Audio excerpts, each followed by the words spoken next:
제22화 제갈량의 후계자 영순이. 제갈량은 살아생전에 후주 유선에게 표를 올려 비밀리에 자신의 후계자를 추천하였습니다. 신에게 만약 불행한 일이 생기면 뒷일은 마땅히 장관에게 맡겨야 합니다. 제갈량의 병이 위독하다는 소식을 들은 후주 유선은 상서복야 이복을 보내 제갈량에게 나라를 위한 계책을 잠언받게 하였습니다. 이복은 며칠 동안 제갈량과 이야기를 나눈 후 송도로 돌아갔다가 다시 돌아왔습니다. 제갈량이 말했습니다. 그대가 다시 돌아온 이유를 알고 있어.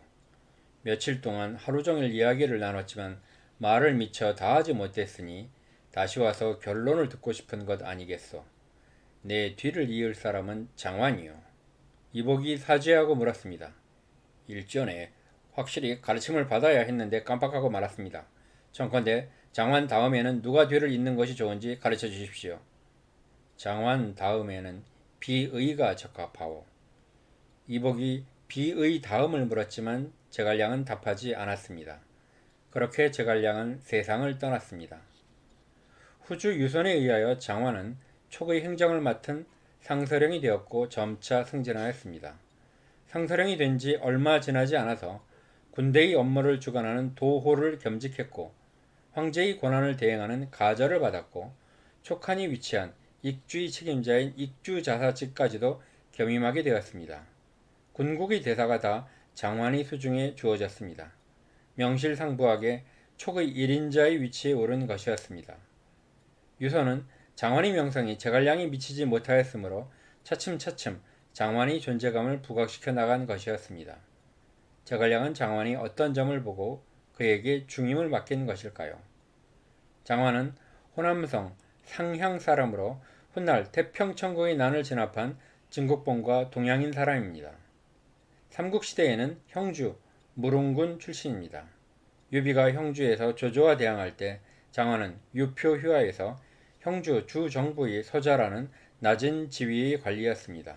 그는 유표가 죽고 유정이 조조에게 투항하자 유비를 선택하여 익주로 따라와서 광도현 현장으로 임명받았습니다. 광도는 촉의 수도인 성도에서 서쪽 30리에 위치한 현이었습니다. 광도현의 현장으로 있으면서 과거 방통이 유비에게서 뇌양현 현령직을 맡았을 때와 똑같은 태도를 보였습니다. 재능에 자신 있는 유능한 관리가 가진 자신감의 표현으로도 보여집니다. 일상적인 임무를 하지 않고 술만 마시고 잠만 자는 태도를 보인 것입니다. 유비가 익주목으로 현장을 순시하다가 장완을 발견하고 크게 노하여 현장직을 파면하고 옥에 가두었습니다. 당시 분위기로는 사형도 가능한 상황이었습니다. 제갈량이 소식을 듣고 장완을 구하기 위하여 급히 달려갔습니다. 과거 방통은 노숙의 추천장을 숨기고 유비를 시험하다가 노숙과 제갈량의 추천장을 유비에게 보여 자신의 가치를 증명한 적이 있었지만 장완은 아직 유명인사가 아니었고 노숙처럼 추천해줄 명사도 없었습니다. 제갈량은 유비에게 달려가 장완을 위하여 인정을 베풀어 달라고 청하였습니다. 훗날 삼국지 연의에서 제갈량이 유비에게 방통을 소개하며 일백리를 다스릴 작은 제목이 아니다 라는 말은 정사에서는 장완을 두고 한 말이었습니다. 제갈량은 장완이야말로 사직의 기둥이며 나라를 맡길 큰 인재라고 극찬을 하였습니다. 하지만 유비는 장완을 술꾼 정도로 생각하고 한두 해를 살려만 두었다가 다시 십방현의 현령 자리에 임명하는 데 그쳤습니다. 나중에 유비가 한중왕이 되면서 중앙정부로 불러 상서랑에 임명했지만 그 자리는 보통 젊은 사람이 임명되는 자리로 초임관리인 낭중에서 단지 1년이 지나면 상서랑으로 오르는 자리여서 장완은 그저 광도현 현령 시절에 유비의 눈밖에 난 것을 원망할 뿐이었습니다. 유비가 황제에 오르면서 제갈량은 승상이 되었고 비로소 장완에게 기회가 주어졌습니다. 말단 관직인 상서랑에서 승상부 동조연으로 전격 발탁하였는데 이 자리는 인사담당 책임자의 자리였습니다. 장완은 이 요직에 대하여 자신이 학문이나 도덕적 수준이 부족하다며 유화, 유옹, 음화, 방연 등을 추천하면서 사양하였습니다. 장완이 이제는 자신을 낮추는 성숙한 인품도 갖추게 된 것입니다.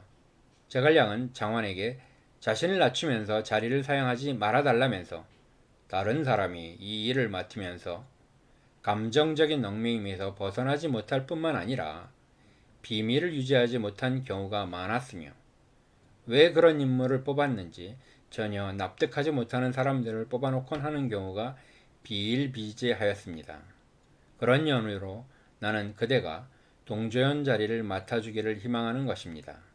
이 일을 잘 수행하여 백성들에게 이 일의 중요성을 깨닫게 하고 동조연의 자리가 깨끗하고 귀한 자리라는 사실을 알게 해 주시오 라고 부탁하였습니다. 장화는 승상부의 동조연으로서 맡은 일을 잘 수행하였습니다. 제갈량은 출사표에서 장왕과 곽유지, 비의, 동윤 등을 거명하면서 곧고 선하여 죽도록 절개를 지킬 선비라고 표현하였습니다. 동조연은 조조 밑에서 최염과 모계 등이 맡아서 공정하게 처리하여 명성을 쌓았던 자리였습니다. 이어서 장화는 제갈량이 10만 병사를 이끌고 한중에 주둔하였을 때 후방 사무를 담당하였습니다. 장화는 후방의 보급 업무를 잘 처리하였습니다.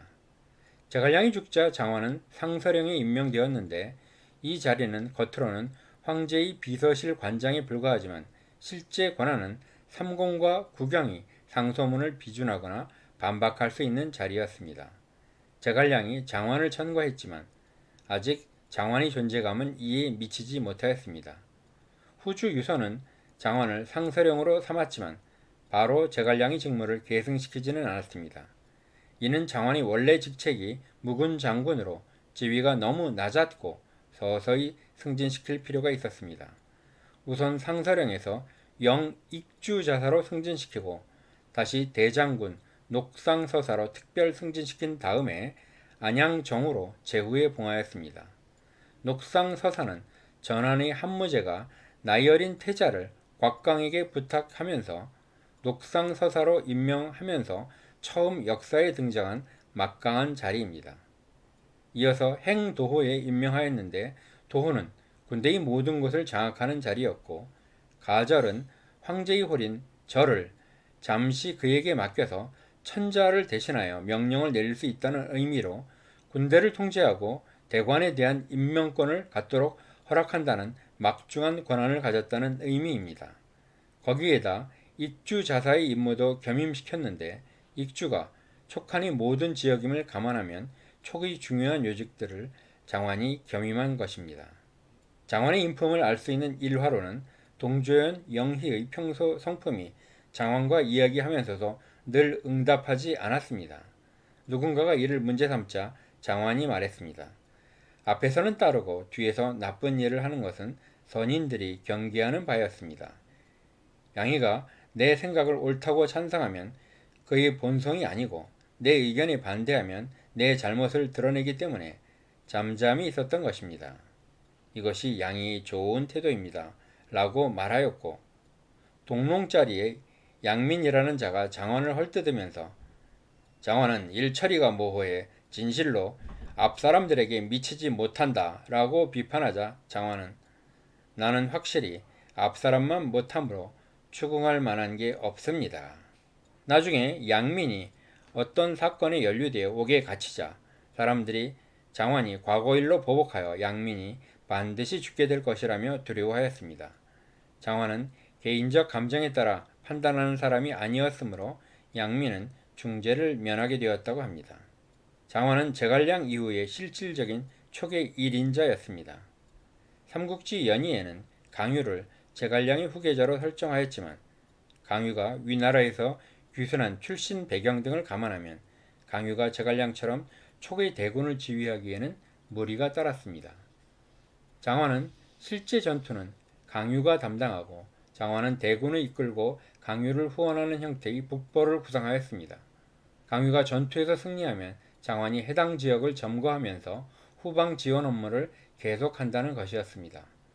제갈량이 고민하였던 수군을 이용하여 과거 맹달에 있던 상용을 통하여 위를 공격하는 방안도 고려하였지만 이후 장환의 질병이 재발하였고 패배하였을 경우의 대비책이 부족하다는 의견이 많았습니다.